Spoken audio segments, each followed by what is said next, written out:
देवेंद्रजी म्हणाले की अजित पवार हे टीमचे प्रमुख आहेत आणि सुनील तटकरे आणि सहकारी हे अजित पवारांच्या टीमनं संपूर्ण केलं. जिकडं जाईल तिकडं तुम्ही मीडिया पर्सन्स आहात. मीही सातारा लोकसभा लढत होतो त्यावेळेला उदयनराजेंच्या विरोधामध्ये. आपण ते ऐकत होतो सगळं. जेव्हा माझी सत्ता येईल तेव्हा अजित पवार चक्की पिसिंग अँड पिसिंग अँड पिसिंग.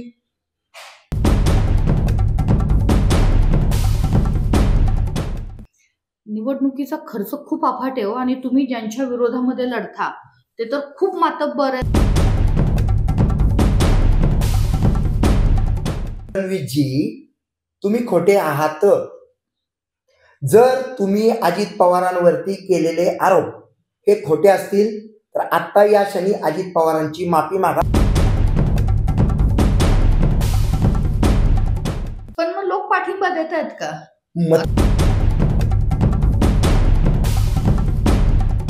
अण्णा हजारेंनी जे आंदोलन केलं म्हणून आपल्याकडे माहितीचा अधिकार आला. आता ते का गप्प बसलेत बीजेपीच्या काळामध्ये तो त्यांचा प्रश्न आहे अण्णांचा.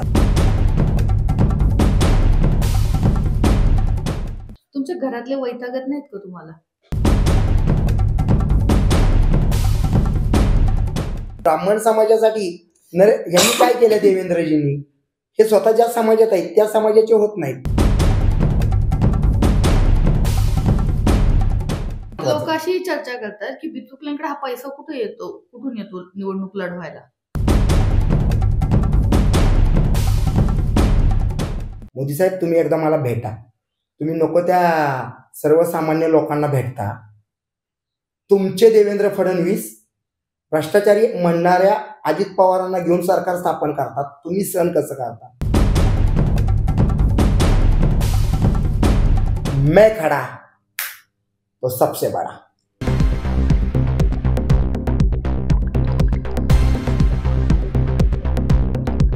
नमस्कार. आसपासच्या क्षकिरण या विशेष कार्यक्रमामध्ये तुम्हा सर्वांचं स्वागत. या कार्यक्रमामध्ये आपण महाराष्ट्रातल्या मातब्बर राजकारण्यांशी निवडणुकीच्या गप्पा मारतोय. आज या कार्यक्रमामध्ये आपण एका वेगळ्या व्यक्तिमत्वाची चर्चा करणार आहोत. जी व्यक्ती सर्वच क्षेत्रांमध्ये आपलं नाव त्या व्यक्तीनं कमावलेलं आहे आणि त्या व्यक्तीची खासियत आहे की त्या व्यक्तीनं अगदी राष्ट्रपती पदाची निवडणूक सुद्धा लढवलेली आहे.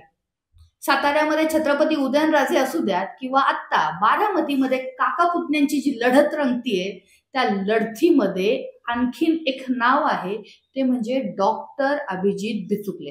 हो, आज आपण गप्पा मारणार आहोत डॉक्टर अभिजित बिचुकले. तुमचं पहिल्यांदा आसपासमध्ये आमच्या सगळ्यांच्या वतीनं स्वागत आहे. मला सर्वप्रथम सांगावं लागेल की महाराष्ट्रातल्या डॅशिंग लेडी पत्रकारांमध्ये अश्विनी ही मोडते आणि हे आम्ही गप्पा मारू त्यावेळेला उदाहरण देऊन सांगेन. आणि खूप सुंदर आहे ते. मला ते आवडलं. बोललं पाहिजे चौथ्या स्तंभानं. आपण खरं तर काही लोक फालतू प्रश्न विचारतात ना, त्यापेक्षा तो प्रश्न मला आवडलेला. आपण ते येऊ त्यानंतर.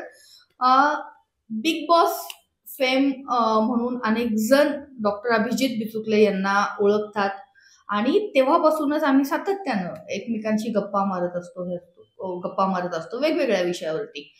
कला क्षेत्रामध्ये त्यांची कामगिरी बिग बॉसच्या माध्यमातून आपल्या सर्वांना माहितीच आहे. पण त्यांची खासियत अशी आहे की त्यांनी साताऱ्यामध्ये जी राजधानी सातारा म्हणून ओळखली जाते त्या साताऱ्यामध्ये छत्रपती उदयनराजे यांच्या विरोधामध्ये निवडणूक लढवली होती. 2004 पासून ते निवडणुका लढवत आहेत. पुण्यामध्ये मागच्या 1.5 वर्षापूर्वी झालेल्या कसब्याच्या पोटनिवडणुकीमध्ये सुद्धा त्यांनी आपला उमेदवारी अर्ज जो आहे तो दाखल केला होता. ती निवडणूक लढवली. इतकंच नाही तर राष्ट्रपती पदाची निवडणूक सुद्धा त्यांनी लढवलेली आहे. आणि आत्ता थेट ते सामना करतायत बारामतीतल्या काका पुतण्यांशी. यावेळी बारामती का निवडली? करेक्ट आन्सर द्यायचा. आपण शांत गप्पा मारतोय. 2014 साली ज्या वेळेला भाजपची सत्ता आली तर ती सत्ता येण्यापाठीमागं प्रचंड मोठं एक कारण देवेंद्र फडणवीस आणि त्यांच्या टीमनं लोकांपुढं मांडलं होतं की आधी 15 वर्ष जी सत्ता काँग्रेस आणि राष्ट्रवादीच्या ताब्यामध्ये होती, ती 14ला ह्यांना हवी होती, कुणाला बीजेपी टीमला आणि शिवसेनेला तत्कालीन.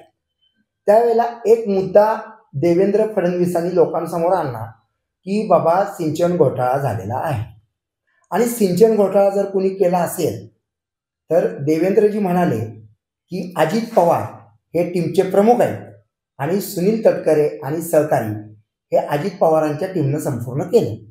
जिकडं जाईल तिकडं तुम्ही मीडिया पर्सन्स आहात. मीही सातारा लोकसभा लढत होतो त्यावेळेला उदयनराजेंच्या विरोधामध्ये. आपण ते ऐकत होतो सगळं. जेव्हा माझी सत्ता येईल तेव्हा अजित पवार चक्की पिसिंग अँड पिसिंग अँड पिसिंग, हे सगळं आपण ऐकलं. अजित पवारांची त्यावेळेला धरणातली भाषा ती माझ्यासारख्या तरुणाला खटकत होती. हे मुद्दे सांगतोय. मग 70,000 कोटी गेले कुठं? त्या 70,000 कोटींमध्ये माझ्या कुटुंबाचे, मी म्हणतो शासनाकडे खूप नसतील, पण 50,000 रुपये तरी आम्ही भरले. टॅक्स आपला टॅक्स म्हणजे 50,000 म्हणजे मी आपला, चला मी गरीब नेता आहे म्हणून मी तेवढं बोललो. उदयनराजेंचे करोड गेले. त्यांचं जलमंदिर पॅलेस केवढं आहे, त्याची घरपट्टी किती असली पाहिजे, तोही वादाचा मुद्दा आहे. त्याच्यानंतर अंबानी कुटुंबीय आहेत, करोडो भरतात. मग आमच्या जनतेचा पैसा हा जर अशा पद्धतीने गेलाय आणि त्यावेळेला तत्कालीन विरोधी पक्षनेते आणि माजी मुख्यमंत्री हे तेच बोलतायत देवेंद्रजी. मग तो मुद्दा मला खटकला. हे सगळं बोलून सुद्धा परत अर्थ मंत्रालय, सिंचन घोटाळा देवेंद्र फडणवीसांच्या तोंडामधून अजित पवारांनी केलाय आणि त्यांनाच घेऊन अर्थ मंत्रालय दिलंय. म्हणजे आमच्या मतांना किंमत आहे की नाही. म्हणजे मी जर आता म्हटलं की अश्विनी ही माझे 5,000 रुपये घेऊन गेली, जे तिला कधीच दिले नाहीत तुम्ही, अरे क्लिअर करा ना. ते नव्हे, मी आरोप म्हणतोय का, मी आरोप केला की अश्विनी माझे 5,000 रुपये घेऊन 6 महिने पसार आहे. अरे तीच अश्विनी येऊन माझ्या बरोबर परत त्या ठिकाणी चहा नाश्ता करत असेल तर लोकांनी काय समजायचं? खोटा मी झालो ना. मग देवेंद्र फडणवीसजी तुम्ही खोटे आहात.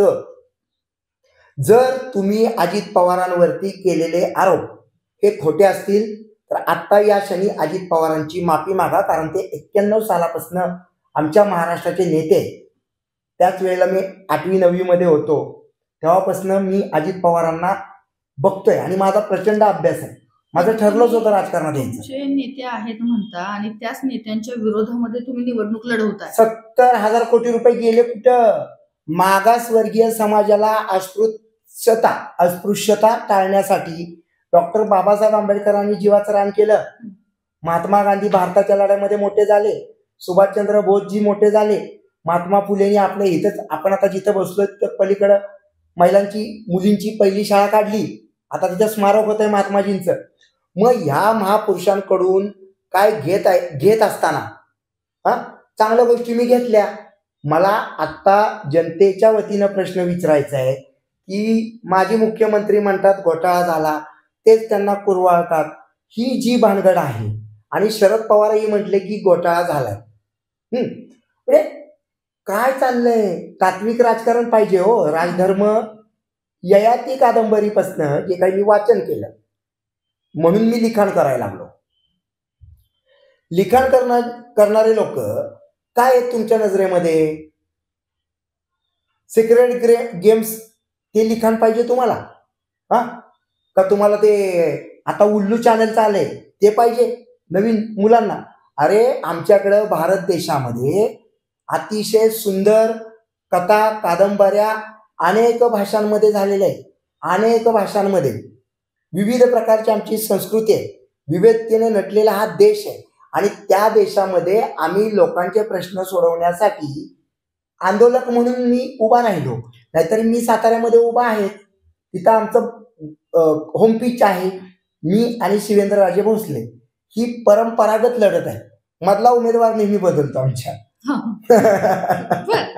म्हणजे 2004 सालापासून आजवर मीच आहे तिकडे. डिपॉझिट राहत नाही ना, काय असं का हे जनतेचा प्रश्न, हा जनतेचा प्रश्न. आता यात जर क्लिअर बोलायचं म्हटलं, राजेशाही असती तर हातामध्ये मी शस्त्र घेऊन मला पाहिजे तेवढा भाग, प्रभाग, प्रांत मी पादाक्रांत केला असता लढाया करून. कारण राजेशाही तशा पद्धतीने येते की हा माझा एरिया, हे माझं राज्य. लोकशाहीमध्ये डॉक्टर बाबासाहेब आंबेडकरांनी छत्रपती शिवाजी महाराजांच्या स्वराज्यावरती बेतलेलं संविधान जेव्हा लिहिलंय तेव्हा इथं आपण आपल्या मनानं काही करू शकत नाही, लढा द्यावा लागेल. आणि तो एक प्रकारचा लढा माझा तो बारामतीमध्ये आहे की सांगा तुम्ही उत्तरदायित्व द्या. जर अजित पवार गिल्टी नाही तर भाजपनं त्यांची माफी मागा, कारण आरोप तुम्ही केले.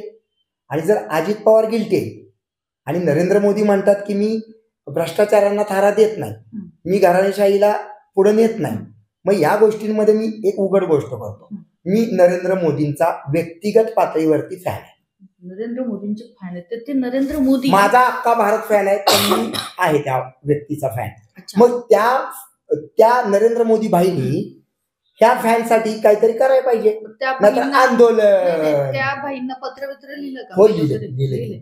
आपण पत्र लिहिलं या निवडणुकी कालावधीमध्ये की हा जो काही सगळा प्रकार आहे, नरेंद्रजी मी तुमचा फार मोठा फॅन आहे आणि नरेंद्रजी तुम्ही हे बघा, तुम्हाला मराठी जर कळत असेल किंवा नसेल तर दुभाषी घ्या. आणि अभिजित बिचुकले कायमस्वरूपी तुमचा फॅन आहे नरेंद्रभाई मोदी. मग हे तुमच्या राज्यात काय चाललंय का देवेंद्र फडणवीस त्या ठिकाणी भ्रष्टाचारांना पाठीशी घालतात? हे निवडणूक जरी झाली तरी या गोष्टींवरती मी आंदोलन करणार आहे. आणि आज सुद्धा माझ्या डोक्यात जर आलं तर उद्या सुद्धा मी आरोनच्या केबिन समोर आंदोलन करीन, आमरण उपोषण. पण त्यांनी आमरण उपोषण उत्तर पोच वगैरे काय आली का? हाच वादाचा मुद्दा, मला हाच प्रश्न विचारायचा आहे. त्यांना मी पाठीमागे एक पत्र लिहिलं होतं की शिवाजी महाराजांच्या आपल्या एका मुद्रेला घेऊन किंवा फोटोला घेऊन किंवा प्रतिमेला घेऊन एक आमचं चलन बाजारामध्ये आणा. मग ती 100ची नोट असू दे, 200ची नोट असू दे, 300ची नोट असू दे. तर ते पत्र आपण जे पाठीमागच्या त्यांच्या टर्ममध्ये लिहिलं होतं, 16 साली लिहिलं होतं मी पत्र ते. तर त्यावेळेला त्याचं एक पोच मला आली होती की महापुरुषांच्या बाबतीतल्या कुठल्याही गोष्टींवरती आपण चलनांवरती घेणार नाही, असं त्यांचं उत्तर आलं होतं. म्हणजे मोदी साहेबांकडनं मला एकदाच उत्तर आलंय. ह्या प्रश्नाचं त्यांनी उत्तर नाही दिलं म्हणजे ते भ्रष्टाचारांना पाठीशी घालतात का? हा प्रश्न जनतेच्या मनातला आहे, माझ्या तर मनातला आहे. जनतेच्या मनातला थेट प्रश्न नरेंद्र मोदींना बिचुकले विचारतात. खरंच आहे हे. आणि मला एक सातत्यानं प्रश्न पडतो की साताऱ्यातली निवडणूक असू द्यात, पुण्यातली पोटनिवडणूक असू द्यात, राष्ट्रपती पदाची निवडणूक असू द्यात आणि आता परत बारामतीची निवडणूक, निवडणुकीचा खर्च खूप अफाट आहे. आणि तुम्ही ज्यांच्या विरोधामध्ये लढता ते तर खूप मातब्बर आहेत सगळ्या अर्थानं. थांबली अश्विनी, अगदी बरोबर आहे.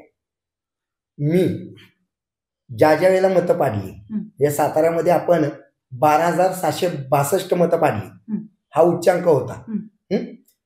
15 वर्षापूर्वीच्या निवडणुकीनंतर माणसांची मानसिकता बदलत गेली. ओके, माणसं आता पैशाच्या पाठीमागे लागली. आणि केंद्रीय मंत्री आपल्या निर्मला सीतारामन त्यांनी स्पष्ट सांगितलं की निवडणूक ही काय खेळ नाहीये, खर्च लागतो. म्हणजे जिंकायचं असेल तर खर्च पाहिजे. आंदोलन करायला खर्च लागत नाही. आंदोलनं महात्मा गांधींनी केली, डॉक्टर बाबासाहेबांनी केली. जी आंदोलनं तुम्ही बघता किंवा अलीकडच्या काळामध्ये अण्णा हजारेंनी जे आंदोलन केलं म्हणून आपल्याकडे माहितीचा अधिकार आला. आता ते का गप्प बसलेत बीजेपीच्या काळामध्ये, तो त्यांचा प्रश्न आहे अण्णांचा. पण अण्णांनी सुद्धा आंदोलनं केली आणि आम्हाला चांगला माहितीचा अधिकार मिळवून दिला. तोच मुद्दा घेऊन मी पुढे चाललोय. अण्णांचं वय आता झालं असेल किंवा अण्णा थांबले तर सामाजिक कार्यकर्ता म्हणून हा प्रश्न आहे की पैसे गेले कुठं जनतेचे. राजकीय म्हणून प्रश्न आहे की लोकांना मी सांगतो की आमिषाला बळी पडू नका. तुम्ही तुमच्या घरी कष्ट करून मटण खातच असाल. आता मी खातच नाही, त्यामुळे मी दिलं जेवायला तर श्रीखंड पुरीच देईन. पण आमिष देऊन का घ्यायचं मतदान?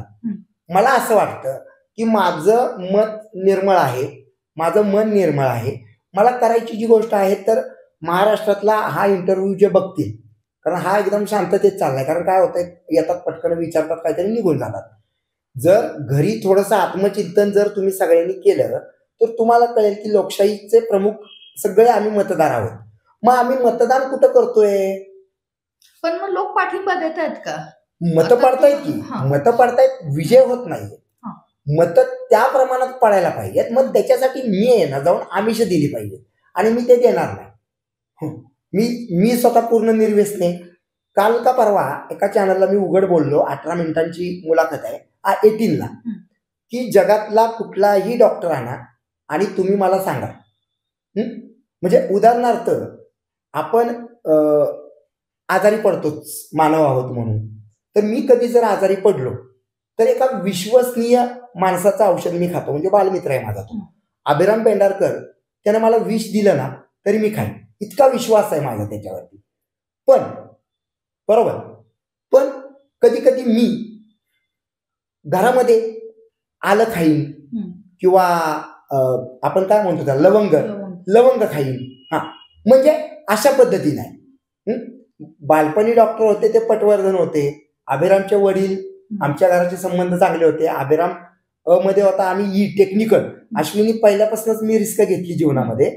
अभिराम पेंढारकर हा तुकडीमध्ये शिकला, तो डॉक्टर आहे आज. हा, आम्ही बॅचमेट. पण मी मध्ये गेलो. मध्ये काय होतं सांगतो, 100 मार्कांचा संस्कृत. आज कळू दे लोकांना, 8वी ते 12वी मी 100 मार्कांचा संस्कृत घेतलेला आहे. म्हणजे संस्कृत शिकले? हा, 8वी ते 12वी. हा, म्हणजे तुकडीमध्ये काय होतं आम्ही, ह्याच्यावरती थांबलो नाही आम्ही, तिथंच लगेच रिस्क घेतली. टेक्निकल 100 मार्कांचा. 8वी ते 10वी मी टेक्निकलला शिकलोय. ओके. हा, म्हणजे शिक्षणामध्ये सुद्धा आपल्याला काहीतरी करता आलं पाहिजे. एक उर्मी आहे, शोधलं पाहिजे. भगवान गौतम बुद्ध हे राजा होते आणि त्यांना हे सगळं जीवनामध्ये काय घडतंय हे सगळं बघायचं होतं, म्हणून त्यांनी सगळ्या सुखांचा त्याग केला. पण हे सगळं मान्य आहे, तुम्ही जी फिलॉसॉफी मांडताय वगैरे. फिलॉसॉफी मांडत नाही, मी जगतो. तुम्ही जगताय. पण लोकशाहीमध्ये लोकांना हे समजलं पाहिजे. अन्यथा मला काहीही न करता राजकारण या विषयाचा संन्यास घ्यावा लागेल. तुमच्या घरातले वैतागत नाहीत का तुम्हाला? हा एक प्रश्न महत्वाचा आहे. घरातले वैतागत नाही? साधं गणित आहे. तू एक स्त्री आहेस, ही आमची सहकारी आहे, भगिनी आहे, तशी माझी पत्नी आहे. एक स्त्री ह्या विषयावरती हा प्रश्न विचारू शकते. असे प्रश्न अश्विनी विचारते म्हणून तिला मी डॅशिंग म्हटलं. बायकोला ह्या गोष्टीचा त्रास होतो का, की एकतर घरातले पैसे आपल्या कष्टाचे घेऊन हे पॅम्पलेट छापा, परत तुमच्यासारख्या सगळ्या लोकांना फेस करा, प्रेमानं चहा तर द्यावा लागतो, रिक्षा घेऊन जावं लागतं, गाडी घेऊन जावं लागतं. आमच्या अतुल सारखे मित्र फिरतात, पण त्यांच्या घरी सुद्धा त्यांना सांगावं लागतं जाऊन की बाबा अभिजित बिचुकलेंबरोबर चाललोय. पण हा त्रास जरी त्यांना होत असला तरी लेडी मुख्यमंत्री ह्या राज्याला देण्याची भाषा बोलल्यानंतरच महाराष्ट्रामध्ये फोडतोड राजकारणामध्ये झाली. कारण कुठल्याही पुरुषाला माझ्या आधी महाराष्ट्राला, मला आठवतंय माझ्याच एका इंटरव्ह्यू मध्ये तुम्ही सांगितलं, आपण गेली 4 वर्ष तेच बोलत होतो, सांगितलं होतं की लेडी मुख्यमंत्री करायचं आणि तुमच्या बायकोला करायचंय. करेक्ट. हे अनेक चॅनेलवरती मी बोललो. आणि ते करत असताना एक लेडी म्हणून, महाराष्ट्रातल्या लेडी असतील किंवा माझ्या संपूर्ण फॅन्स जगामध्ये हिंदी बिग बॉसमुळे त्यांना कळून चुकलंय. आता त्या महिला आता जागृत झाल्यात, माझ्या माता भगिनी, की पुरुष असावा तर असा. राज्यामध्ये हा लेडी मुख्यमंत्र्याची भाषा बोलतो आणि सौभाग्यवती अलंकृताची बिचुकल्यांना बनवायची भाषा बोलतो, तर स्त्री म्हणून तुम्हाला ह्याचा अभिमान वाटतो. त्यामुळं तो जो त्रास होतो तो आम्ही सहन करतो. म्हणजे जर मला बॉडी बिल्डर बनायचंय आणि मी सकाळी खूप व्यायाम करतो, तसं माझ्या फॅमिलीलाच ही सवय झाली आणि रक्तामध्येच ते माझ्या घरातूनच आलं की लढवय्या वृत्ती आहे, आध्यात्मिक वृत्ती आहे. तुम्ही माझा तिलक बघत असाल. आता याच गोष्टी आपण एवढ्या निवांत बोलतोय, तर यावेळेला अश्विनीच्या संपूर्ण मुलाखतीमध्ये एक गोष्ट सांगतो की आमचा तो निलेश साबळे हा काही लोकांची मिमिक्री करतो. त्याच्यामध्ये अभिजित बिचुकलेंची खूप सुंदर मिमिक्री त्याने केली. पण ओंगाळवाना असं काही दर्शन जर काही करत असाल तुम्ही माझ्या नावावर, तर तुम्हाला अश्विनी हे दाखवतो. तर माझ्या अभिजित बिचुकले नावाचा गैरवापर करून जर कुणी मिमिक्री घाणेरड्या पद्धतीने करत असेल, तर या मुलाखतीतनं इशारा देतो की तुम्हाला जर फेमस व्हायचं असेल तर सनी लिओनीची जागा मोकळे, तुमच्या घरच्यांना सनी लिओनीच्या जागी उभं करा आणि स्वतःचं नाव मोठं करा. ब्रँड डॉक्टर अभिजित बिचुकलेंच्या नादाला लागू नका. तुमच्या घरात येऊन मारेन तुम्हाला. बारामतीमध्ये म्हणजे हा एक आहेच तुमचा ब्रँड आहे, तुमचं नाव एक फेम आहे तुमच्या नावामागे, त्यामुळे लोक खूप फोटो काढायला वगैरे आम्ही बघतो तुमच्या सोबत येतात. बारामतीमध्ये कुठले प्रचाराचे मुद्दे घेऊन लोकांना भेटताय? करेक्ट. बारामतीमध्ये जात असताना आपण जे प्रचाराचे मुद्दे केले, तर काल का परवा मी बोललो 4 दिवस आधी, त्याच्यानंतर राष्ट्रवादी शरद पवार गटाचे उमेदवार ओके त्यांनी तोच मुद्दा मांडलाय. युगेंद्र पवार. काय मुद्दा मांडलाय की अजूनही बारामतीतल्या ग्रामीण भागाला पाणी नाही. मी बोलल्यानंतर परत जर युगेंद्र पवार हा मुद्दा मांडतात तर मग त्यांच्या आजोबांनी शरद पवारांनी काय केलं, आता हा प्रश्न महाराष्ट्राला विचारावा लागेल. एक तिथल्या रोडच्या मुद्द्यांवरती मी गेलो. अगदी अगदी म्हणजे काय म्हणू त्याला की दुष्काळग्रस्त भाग जे आहेत तिकडचे खाली दक्षिणच्या खाली तशा पद्धतीचा आहे. आमचा महाराष्ट्र जो चालतो ना, मी ठणकावून सांगतो, आमचा जन्म साताऱ्यामध्ये झाला, आज पुणे आणि मुंबईमध्ये आम्ही राहतो. आम्हाला अभिमान आहे. पश्चिम महाराष्ट्रामुळं महाराष्ट्र शोभून दिसतो. सांगली, सातारा, कोल्हापूर 3, 4 पुणे आणि 5 आमची राजधानी मुंबई. नाहीतर महाराष्ट्रामध्ये बकाळ अवस्था आहे. मी फिरलोय अनेक ठिकाणी. ही जी बकाळ अवस्था आहे ना, ती आमच्या हरित पट्ट्यानं सुशोभीकरण केलेलं आहे. मग बारामतीमध्ये हे प्रश्न आहेत. मला 100% तिथं सिमेंटीकरण करायचंय. पण बारामती तर खूप सुधरवलेली आहे, चांगले शैक्षणिक संस्था बारामतीमध्ये आहेत. मी तुम्हाला जाता जाता एक मुद्दा बोलतो. बारामती ही आमच्या साताऱ्यापेक्षा खूपच अधोगतीला गेलेली वाटते. फक्त तिकडं काही युनिट्स मोठी त्यांनी आणली आणि आता त्यातली 40-50% युनिट बंद आहेत MIDC मध्ये. आमच्या साताऱ्याच्या MIDCची अवस्था तीच आहे आणि तोच सातारच्या 262 मतदारसंघामध्ये शिवेंद्रराजे भोसलेंना प्रश्न आहे माझा की विकासाचे मुद्दे जर तुम्ही घेत असाल तर मला सांगा, मी तयार आहे.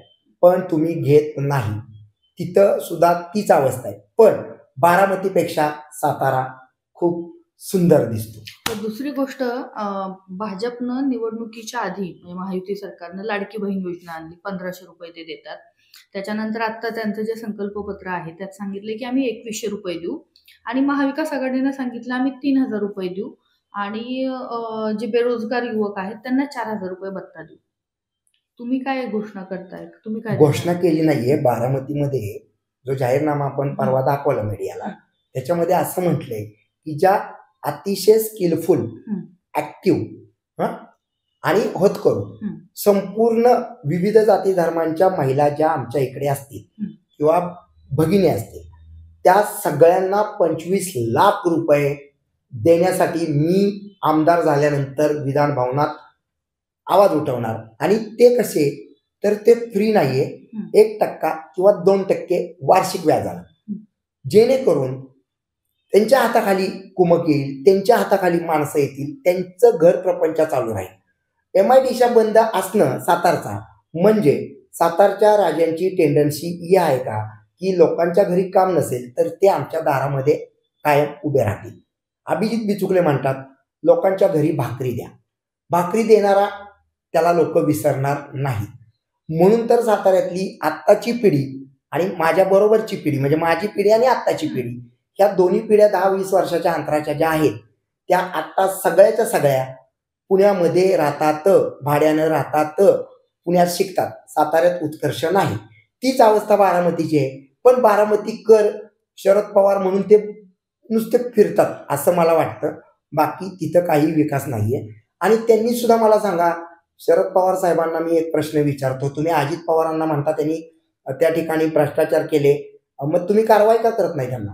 एक. मुद्दा क्रमांक 2, तिथं बारामतीमध्ये 3-3.5 लाख लोक राहतात, त्याच्यामध्ये विविध जाती धर्मातले स्त्री आणि पुरुष राहतात. तुमच्याच मराठा समाजाला तुम्ही आरक्षण देऊ शकला नाही.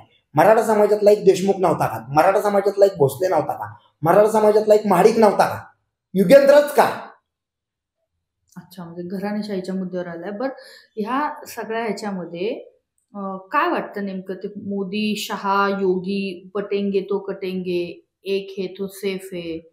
तुम्ही मोदींचे फॅन आहात. व्यक्तिगत मी फॅन आहे त्या माणसाचा. आता ते मॉब मध्ये जाऊन त्यांच्या गटामध्ये, त्यांच्या त्या संपूर्ण समूहामध्ये त्यांचं काय चालू असतं तिथं मी नाहीये. पण मग काय मग वाटतं सल्ला दिला पाहिजे जेव्हा ना. हे जेव्हा असं बोलतात, तुम्ही सुरुवातीला अगदी म्हटलं नाही, आहेच ना, हा. आहेच ना. मी व्यक्तिगत नरेंद्र भाईंचा फॅन आहे. ह्या घोषणांबद्दल काय वाटतं? बटेंगे तो कटेंगे. नाही, मला हे सांगायचं आहे की ज्या पद्धतीनं तुम्ही जातीयवादावरती राजकारण नेता ना, ते नको आहे. कारण जर जातीयवादावरती तुम्ही राजकारण नेलं ना, तर डिवाइड अँड रूलचा जो फॉर्म्युला आहे तो आमच्या देशामध्ये तुम्ही अप्लाय करताय आणि देशाचे तुकडे करताय. देशाचे जर तुकडे झाले तर भारत देश हा रसातळाला जाईल आणि भारत देश हा स्वतंत्र होण्यासाठी कित्येक लोकांनी प्राणांची आहुती दिलेली आहे. हे तुम्ही विसरू नका नरेंद्रजी. यानं काही होणार नाही. हा मुद्दा अभिजित बिचुकले आज बारामतीमध्ये जाऊन लढतोय, अभिजित बिचुकले छत्रपतींच्या साताऱ्यामध्ये लढतोय. पण मी जातीभेदाचं कुठेही वाक्य काढलंय का मला येऊन दाखवा. मी फक्त बोलतोय की विकासाचं बोला, विकासाचं बोला. एवढे मोठे, एवढे सगळं ज्यांच्याकडे सगळी संसाधनं ज्यांच्याकडे का बोलतात हेच मला कळलं नाही. का बोलत नाहीयेत तोच तर मग मीडिया पर्सनल्सनी जाऊन त्यांना बोलायला पाहिजे. म्हणजे नरेंद्र मोदींना अश्विनी सारख्या आमच्या सहकार्यानं तडकाफडकी आहेस तू. मध्यंतरी निलेश राणे का नितेश राणे मला आठवत नाहीये, तू प्रश्न विचारला होतास की तुम्ही कपडे बदलता तसे पक्ष कसे काय बदलता. मी म्हटलं अरे यार हीच ती अश्विनी. हा, ती अभिजित बिचुकल्यांना असं नाही काय विचारू शकत. ते मोदी मला वेळ ते कोणाशीच बोलत नाही, ते माझ्याशी कसे बोलत नाही. मी सांगू इच्छितो, तुम्ही जे व्हॅन घेऊन फिरता मोदी साहेब, अश्विनीशी एकदा बोला. ती मराठीमध्ये बोलेल, तुम्हाला नाही कळलं तर दुभाषी ठेवा. पण ती खूप सुंदर प्रश्न विचारते आणि तिचं उत्तरदायित्व आहे तुमचं सगळ्यांचं. नाही तर तू एक काम कर ना, तू नरेंद्र मोदी भेटत नसतील, तू माझ्यासारखं जाऊन त्या देवेंद्र फडणवीसांना विचार की चक्की पिसिंगचं काय झालं. आणि म्हणून बिचुकले दादा तिकडे गेले बारामतीमध्ये. हा, म्हणजे तुम्ही सगळ्यांना दाबणारच आहात का. बरं, ब्राह्मण समाजासाठी यांनी काय केलं देवेंद्रजींनी, हे स्वतः ज्या समाजात आहेत त्या समाजाचे होत नाहीत असं माझं मत आहे. हा, आणि तुम्ही बाकीच्यांना आग लावून हा देश खूप खूप कष्टानं उभा राहिलेला आहे. एक सांगतो, आज जगात मी कितीही मोठा होईल, कला क्षेत्रामध्ये मी कमवतो, मी माझ्या कष्टानं कमवतो, मी माझे पैसे घालवतो, माझं डिपॉझिट जप्त होतं. तुमचं काय जातंय. जे घरी बसून चर्चा करतात ना, तुम्हाला एकच सांगतो, जर तुमची लग्न झाली असतील हा, तर तुम्हाला घर कसं चालतंय हे सुद्धा माहिती नाही. तुम्ही बाहेर गेल्यावर घरात काय चालतं हे सुद्धा बघा. पण सगळ्यात महत्त्वाचं, लोक अशी चर्चा करतात की बिचुकलेंकडे हा पैसा कुठून येतो निवडणूक लढवायला. काय एवढा कुठं काय, लाख रुपये डिपॉझिट नाही लागत. आणि आमचं निवडणुकीचा खर्च पण आहे ना. ठीक आहे, ह्याच्यावरती सरळ उत्तर आहे, मी व्यसन करत नाही, त्यामुळं मला असा खर्च नाही. मला खर्च काय, दिवसभरात एखादी कॅडबरी मी जाणीवपूर्वक खातो. ओके, मॅक्झिमम किती रुपये, 50 रुपये.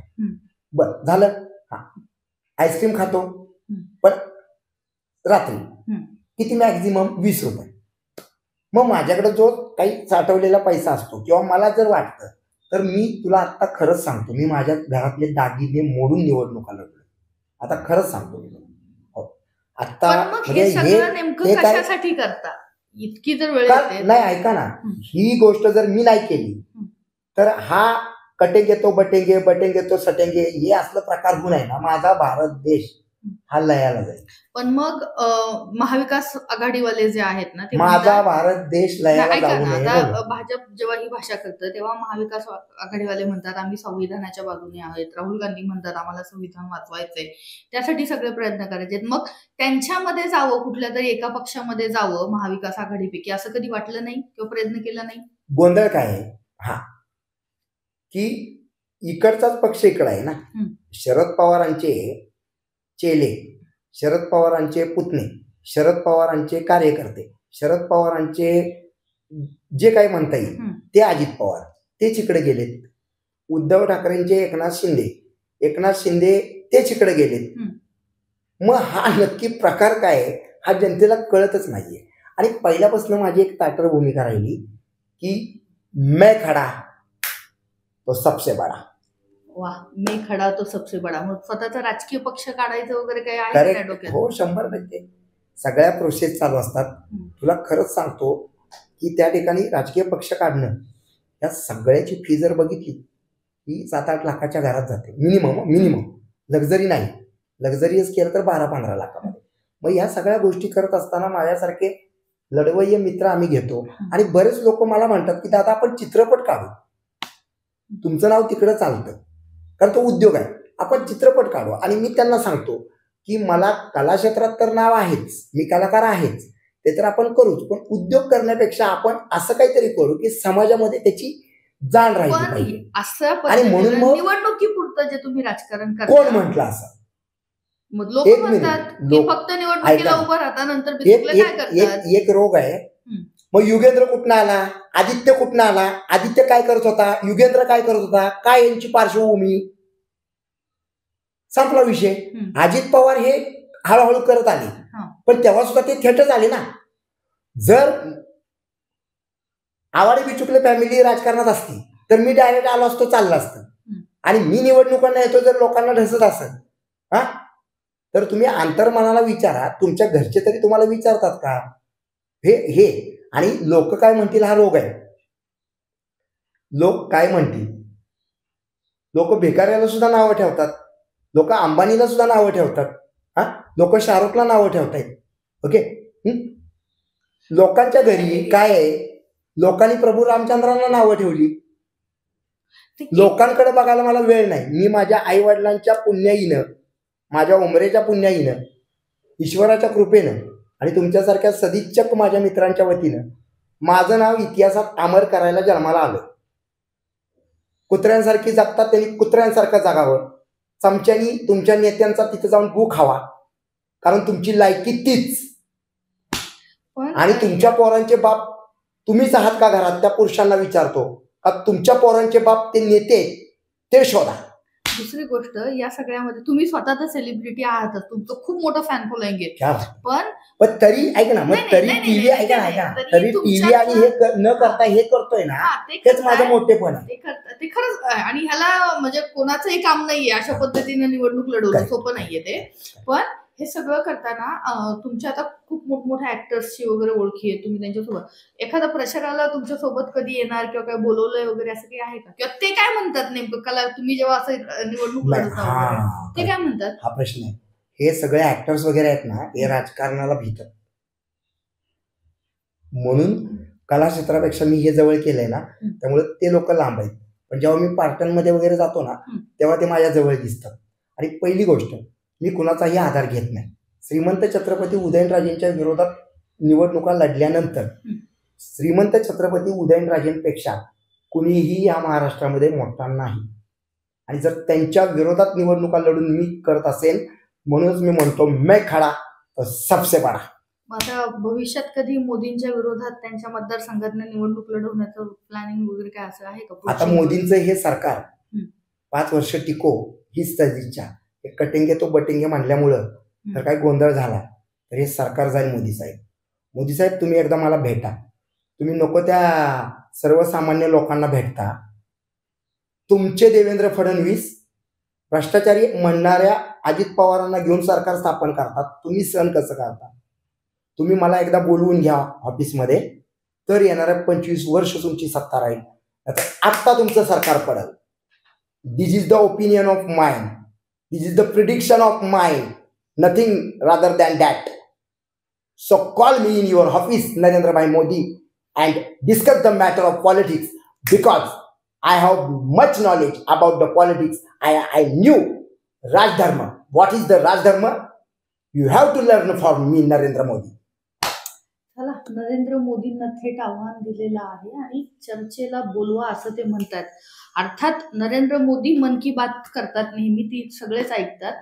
बिचुकलेंच्या मन की बात नरेंद्र मोदी ऐकतील का नाही आपल्याला माहिती नाही, पण बारामतीच्या निवडणुकीमध्ये बिचुकलेंनी रंगत आणलेली आहे. थेट बोलतात, थेट भिडतात. त्यामुळं आसपासकडून बिचुकलेंना त्यांच्या या निवडणुकीसाठी खूप साऱ्या शुभेच्छा. या धावपळीमध्ये त्यांनी मला वेळ दिलात, एवढ्या सविस्तर गप्पा मारल्या त्यासाठी धन्यवाद. Love you all the viewers of Aaspaas. Love you all.